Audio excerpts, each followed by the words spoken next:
So mga paps, kumusta na tayo?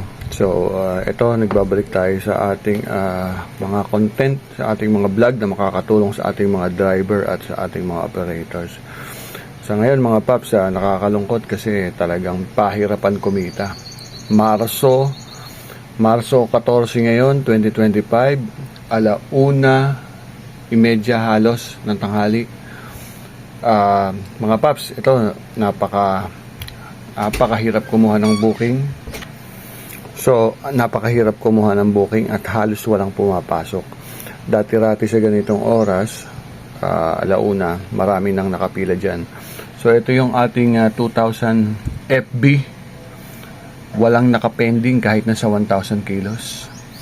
Ito naman sa ating 2,000 aluminum. May isang nakapending. Pero walang kumukuha kasi napakalayo ng drop. Wala ka naman makukuha dyan pabalik. So mga paps, ito ngayon actually nasa panahon tayo ng taghirap.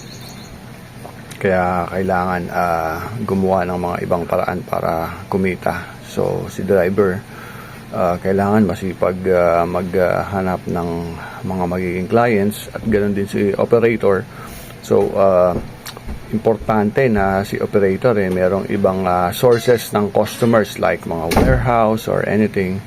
So para ipakita ko sa inyo kung ano yung mga sasakyan nito, 2,000 FB tsaka 2,000 aluminum. So pakita natin sa inyo, paps. Okay. So ayan yung 2,000 FB natin. Tsaka ito naman yung ating 2,000 aluminum. So sa ngayon nakaparehong nakaparada yan. Ayun, may tumunog ngayon. Mabuti naman, kaso 1,000 kilos. Kaya medyo masakit sa bulsa yan bilang driver, lalo na kay operator. So yung 2,000 aluminum natin, coding ngayon kaya nakaparada. 2,000 FB natin, may sakit yung driver. So ako bilang operator, bumibiyahe din ako. Kaya hindi ako pwedeng sabihan ng mga ibang driver na operator ka, hindi mo alam yung sinasabi mo. So nagda-drive din ako pag reliever kumbaga, kapag yung driver natin hindi kayang magbiyahe.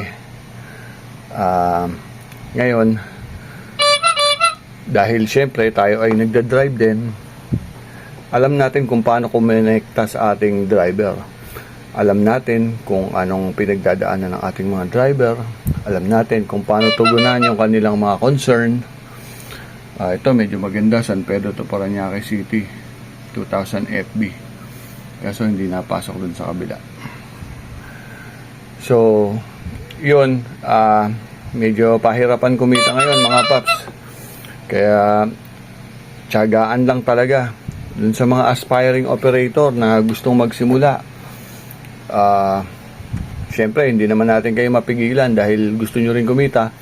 Kaya lang kailangan din talagang pag-isipan maigi, kasi ang daming kumukuha ng truck, hulugan, tapos wala nang kita, hirap ng bayaran. Ang masakit, nakakuha ka ng driver na sablay, nasuspend pa. Pag nasuspend yung account mo, yung sakya mo damay, aray ko, so wala kang kikitain. Anyway, mga paps, itong content na to is para lang ipakita yung sitwasyon ngayon ng mga booking kay Lalamove sa 2,000 kg FB tsaka sa 2,000 kg aluminum. So, gagawa naman ako ng content para ipakita kung magkano ang kinikita ng mga driver sa ngayon. Itong 2,000 FB at 2,000 aluminum. Titignan natin yung kanilang daily, weekly at tsaka monthly net income. So yun lang mga paps, drive safe, ingat sa kalsada, and hoping kumita ang lahat. Thank you and bye bye.